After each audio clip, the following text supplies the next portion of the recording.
I am wholly out of order, and today I thought that I might branch out a little bit and start a game of EU4. And I think I'm going to start a game as a country I've never played before, because I wanted to save this country for a time after I started recording and uploading. And that country is Poland. And another reason why I wanted to save it is because it has some significance to uh, my ancestry, in that at least part of my family is Polish. Gonna keep difficulty on normal. I'm not nearly as good at EU4 as I am at CK2, and nowhere near as good as this game as other uh, people who upload videos of this game are. I've never been a fan of Lucky Nations.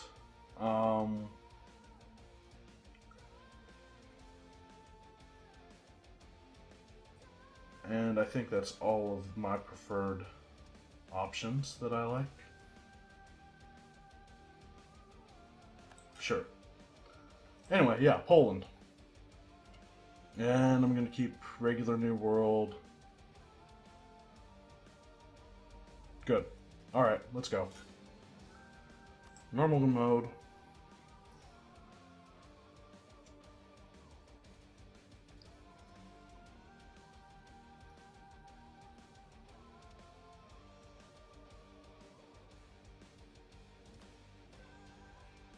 And hopefully the game will actually start at some point. And it has. Okay, so I'm going to start by selecting rivals. The ones who have rivaled me are Denmark, Hungary, and the Teutonic Order.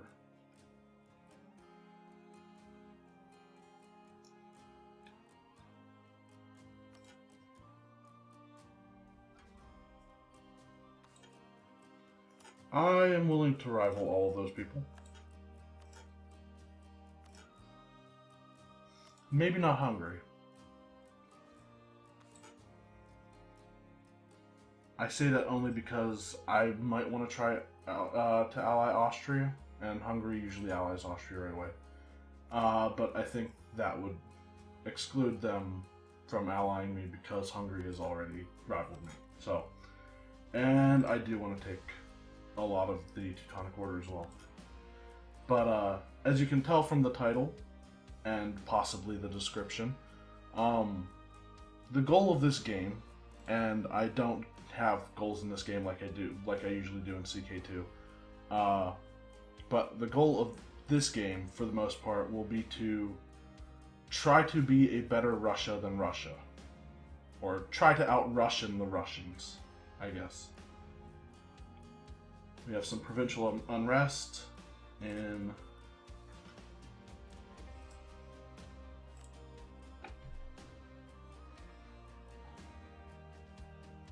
that county, this one, Belts, and Podolay. Why? Because they're Orthodox? Yeah. That one has some too. Okay. First though, I will take the mission to conquer Culm. Maybe. I don't know. I kind of want to attack Russia, or attack Muscovy and possibly Novgorod right away before they become too powerful.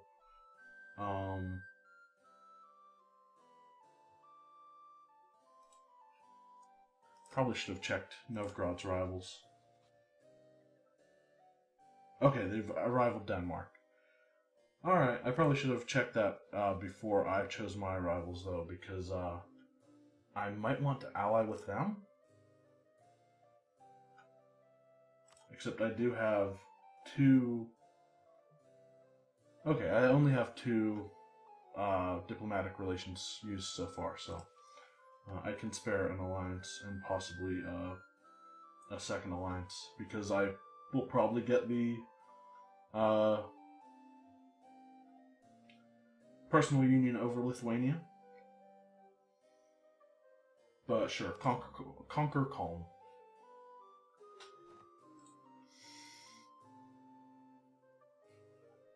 And we are currently in an interregnum. I think I'm going to keep my admin focus that I started off with.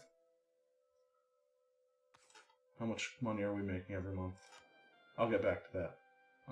That's good.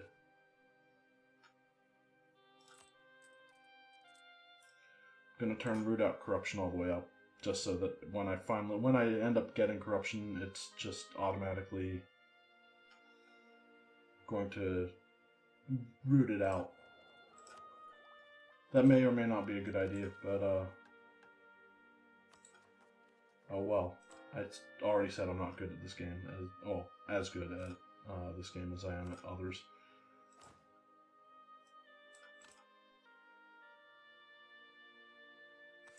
I'll keep the Bardiche and Eastern Knights. Yes.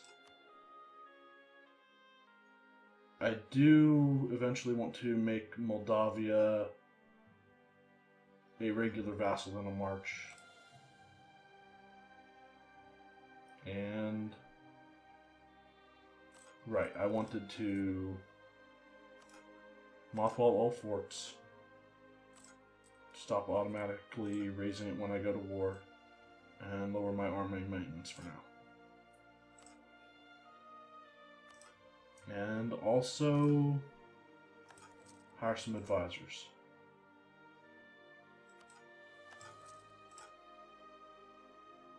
We'll take discipline right now. That's good. And we will be gaining a little bit of money every month. So, what are our starting ideas? Cavalry cost and promoted cultures. Later on we get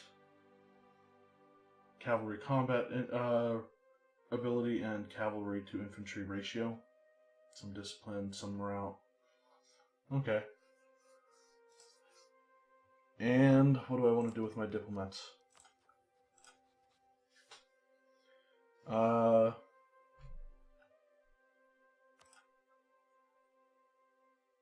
We have negative 19 for offering an alliance with Novgorod.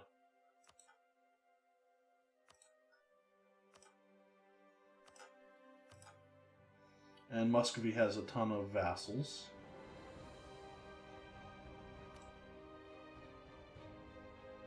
I think I'm going to try to improve relations with Novgorod. And set up a couple of royal marriages with my vassals. Actually, Lithuania first. I don't think that... No. I'm actually not going to royal marriage Lithuania because if I get the union over them, the royal marriage goes away, and the royal marriage will cost me legitimacy anyway. So, royal marriage my current vassals. No. I want to start improving relations with them. And I'll kick it up to speed 3 for the first few months.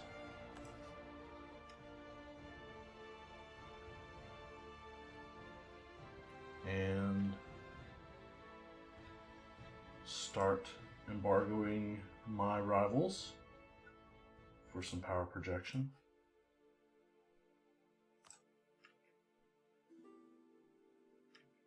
Lithuania is offering me an alliance. I will take an alliance. And Hungary.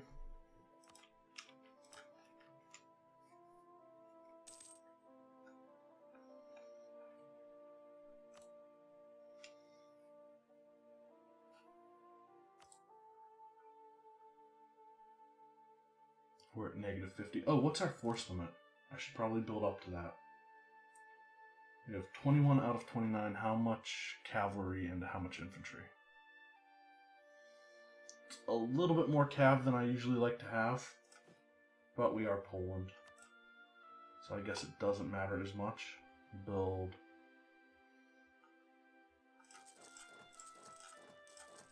Nine infantry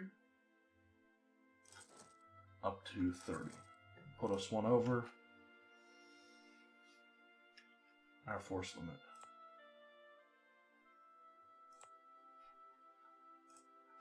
And we will have more than enough, or we will have more than I think any one county of ours can hold. Province. In CK2, I always say province whenever I mean county, and now I'm doing the opposite in U4. Great. Perfect. And what are our merchants doing? We have 36% of the trade here, 37, and our merchants are steering towards Krakow, and he's collecting in the Baltic Sea. Is that a good idea? That's 0%. We're literally gaining next to nothing here.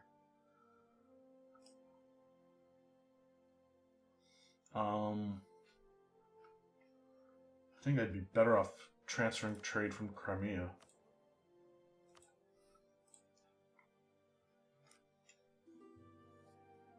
Wait. Seriously? That was dumb. Other way.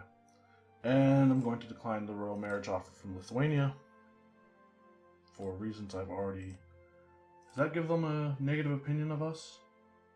No. Alright.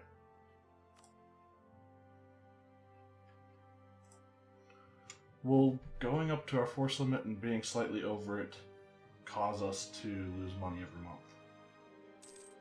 Probably. It's going to be my guess. Oh, maybe not. No. Not yet. When we raise our maintenance and go to war, we will. But, again, not yet. We have 7,000, 8,000.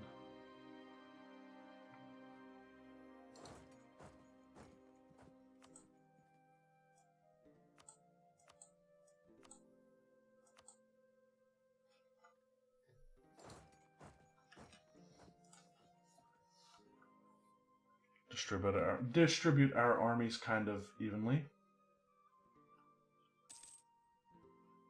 And I will be glad once we have a ruler and this interregnum is over, because our monarch points every month suck.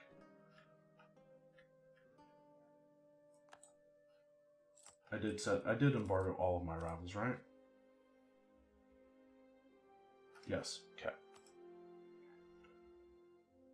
And I didn't royal marriage Moldavia. And now we have. Does Novgorod want a royal marriage? No. Oh, they're a republic. That's right. I don't know if that's... Well, we're gonna be an elective monarchy, I think. Which means we shouldn't really have a problem with having an heir.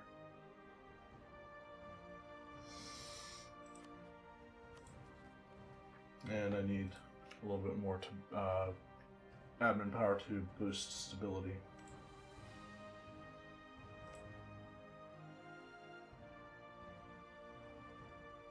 Damn. The Teutonic Order is has some powerful vassals already, or powerful allies already. It's okay.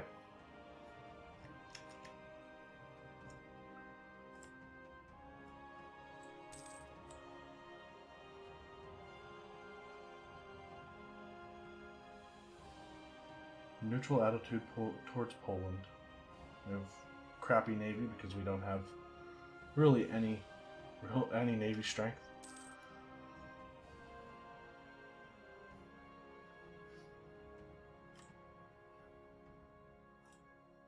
And I kind of want to wait on the personal union. if it will happen. What are our age objectives in this one? We're not going to discover America. Cossack aggression. Moving quickly by boat or on horseback, the Cossacks of the steppes are very adept raiders. Several such raids have lately laid waste to our countryside and even major cities some way from our borders. Once a raid has been executed, these plunderers retreat back behind the borders of our neighboring countries as quickly as they came. Both the Slakta and the burghers have interest in the affected areas, and both groups now demand that we do something. I demand that they be brought to justice. Okay, we're going to lose it anyway. The Moldavian response is that they refuse to take responsibility for the raids into our country, claiming that they are unable to control the Cossacks themselves. We gain border friction on our march and lose 1 base tax in Podolay. And our opinion of Moldavia goes down.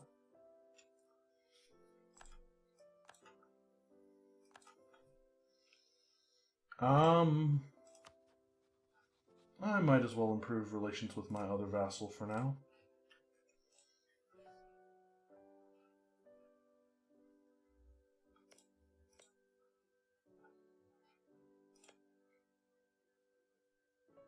Okay, Muscovy took the mission to annex Ryazan.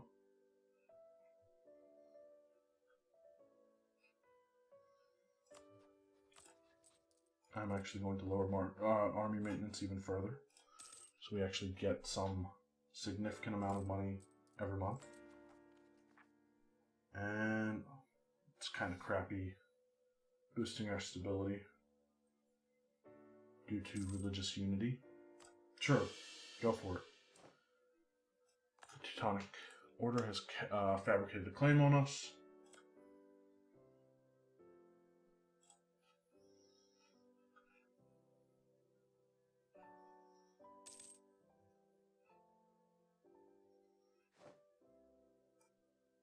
Hungary has fabricated a claim. They're probably, they're allied to Austria. Okay. I was hoping that Austria would be rivaled to Venice, because then that would pretty much put Austria and Hungary at odds with each other when Venice and Austria inevitably go to war. Muscovy declared war upon their new enemy, Ryazan. Thought they're...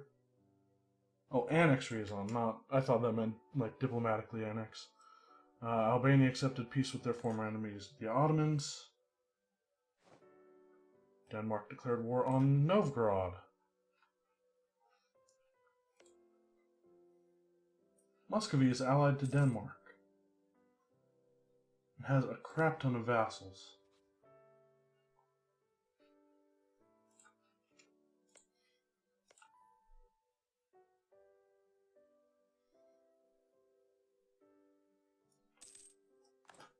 They are allied with the Livonian Order in Poland.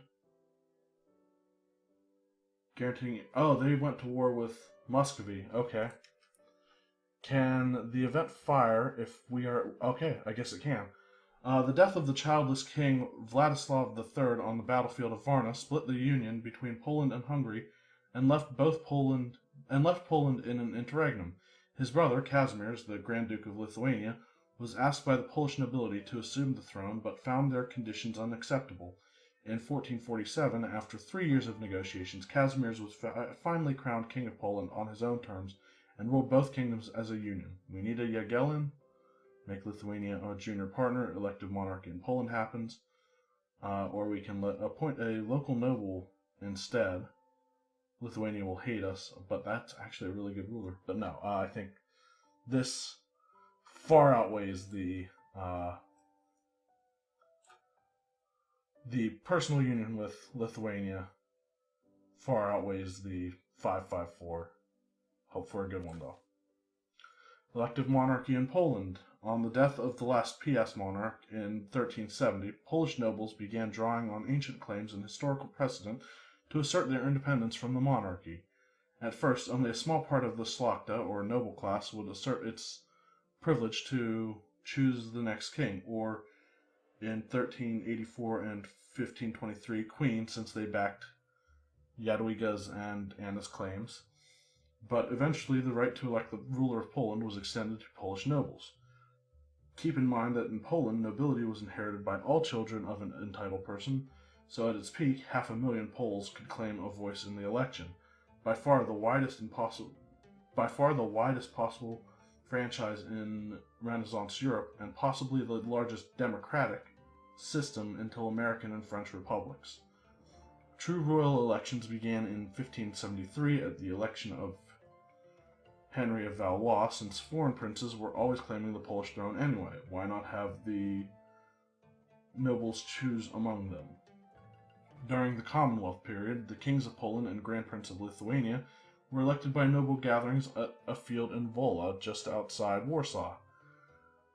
Tens of thousands of nobles could be expected to attend, and the richest magnates would mingle with the poorest count in exchanges of favors and votes. This first election took 4 days to conclude.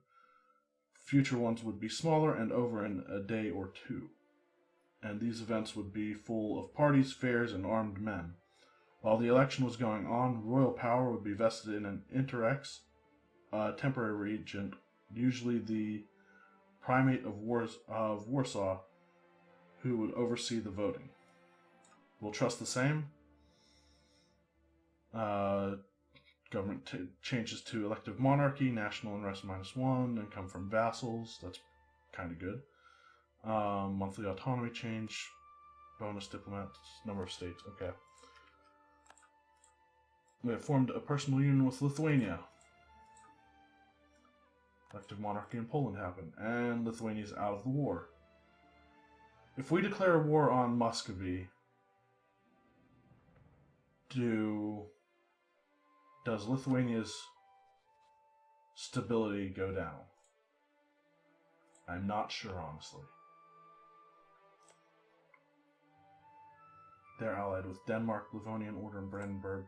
Denmark will bring in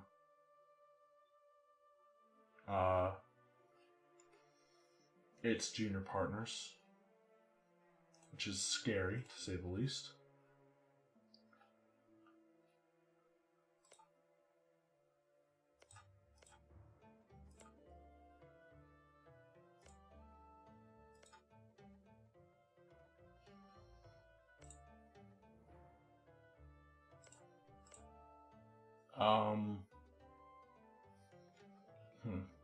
I probably should have started building a spy network in Novgorod or Muscovy, because I do want to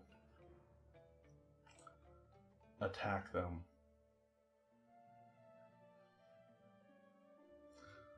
Then again,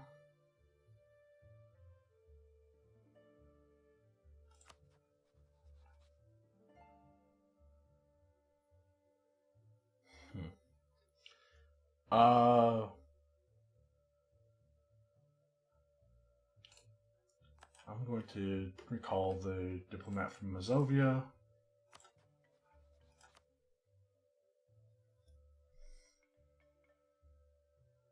Do we have any generals right now? No. What is our ruler like? Pretty good. 441 actually. And our heir is currently a 264.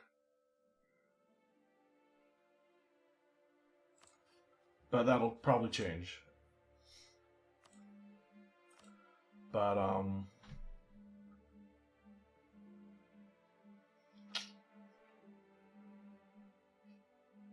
I think I can fabricate claims on things next to my vassal, right?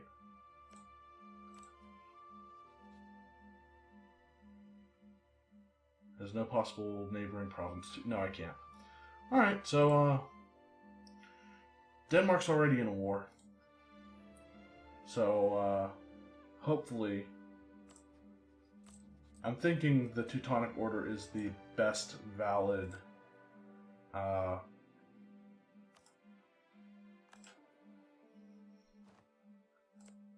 target. And sent my diplomatic advisor away to hopefully get a little bit more money. We'll activate these forts, or that fort, and that one. That one is, yeah, well, sure, why not activate all of them? But, yeah, I'm going to let my armies recover in the next episode, and then we'll go to war with the Teutonic Order, and hopefully take Kulm, Tuchel, and Danzig? Maybe? We'll see.